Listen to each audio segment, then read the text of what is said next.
శ్రీపాదరావు విగ్రహం, రామ్జీ గోండు, చాకలి ఐలమ్మ, సర్వాయి పాపన్న, జైపాల్ రెడ్డి వంటి ప్రముఖుల విగ్రహాలు కూడా. ఇందుకోసం కేబినెట్ సబ్ కమిటీ ఏర్పాటు చేస్తాం. మాజీ స్పీకర్ శ్రీపాదరావు జయంతి ఉత్సవాల్లో సీఎం రేవంత్ ప్రకటన. రవీంద్ర భారత్ లో జరిగిన మాజీ స్పీకర్ శ్రీపాదరావు జయంతి వేడుకల్లో పాల్గొన్న సీఎం రేవంత్ రెడ్డి, కాంగ్రెస్ రాష్ట్ర వ్యవహారాల ఇన్ఛార్జ్ దీపాదాస్ మున్షి, స్పీకర్ గడ్డం ప్రసాద్, మండలి చైర్మన్ గుత్తా సుఖేందర్ రెడ్డి, మంత్రులు శ్రీధర్ బాబు, పొంగులేటి శ్రీనివాస్ రెడ్డి తదితరులు ఈ కార్యక్రమంలో పాల్గొన్నారు. ఇక్కడ నిన్న ముఖ్యమంత్రి గారు ఇక్కడ మాట్లాడుకుంటా మంతాని గొప్పతనాన్ని చెప్పుకొచ్చిన ఒకసారి చూడండి. శ్రీధర్ బాబు గారు నిర్వహిస్తున్నారంటే వారికి ప్రజాస్వామ్యం పట్ల ఉన్న నమ్మకం, వారి తండ్రి గారి నుంచి వారు పొందిన స్ఫూర్తి అని చెప్పి నేను స్పష్టంగా చెప్పదలుచుకున్నాను. అందుకే మిత్రులారా, ఇదే కాదు మంతనికి ఉన్న గొప్పతనం. మేడిగడ్డ మేడిపండు అయింది కూడా మంతనిలోనే ఉంది.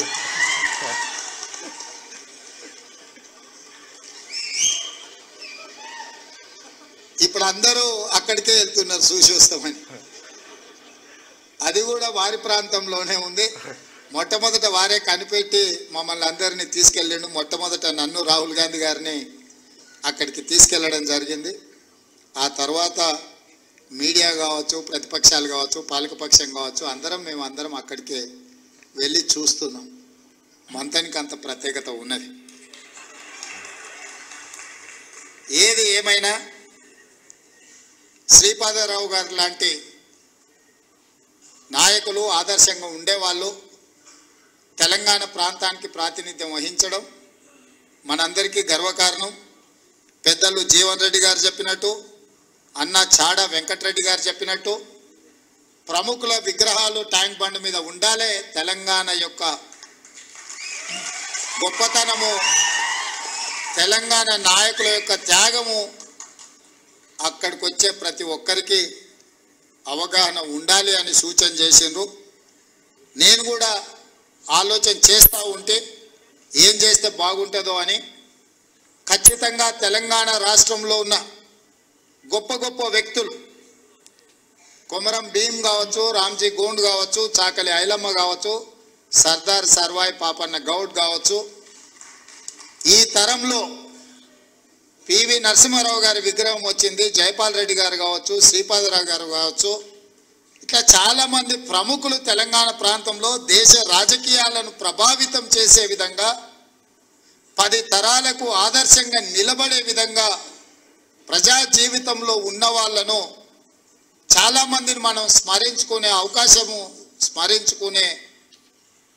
భవిష్యత్ తరాలకు ఒక అవకాశాన్ని కల్పించాల్సిన బాధ్యత కాంగ్రెస్ పార్టీ మీద, మా ప్రభుత్వం మీద ఉన్నది.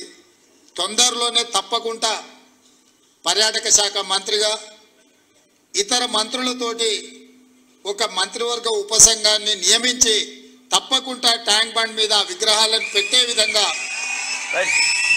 ట్యాంక్ బండ్ మీద విగ్రహాలు, ఇది గతంలో మొత్తం ఆంధ్రలో విగ్రహాలే ఉన్నాయని చెప్పి కేసీఆర్ సారథ్యంలో అప్పుడు తెలంగాణ ప్రజలు కూడా పోయి విగ్రహాలకు తాళ్ళు పెట్టి అగో మళ్ళీ ఆగుతలేడు ఈయన పరిసరాలు బంద్ చేయిన ఈయనతో నేనున్నా మర్చిపోతారని. ట్యాంక్ బండ్ మీద పెట్టినటువంటి విగ్రహాలను గతంలో తెలంగాణ ఉద్యమం సమయంలో కొన్ని కూల్చిరు, కొంత ఆగమాగం చేసిరు.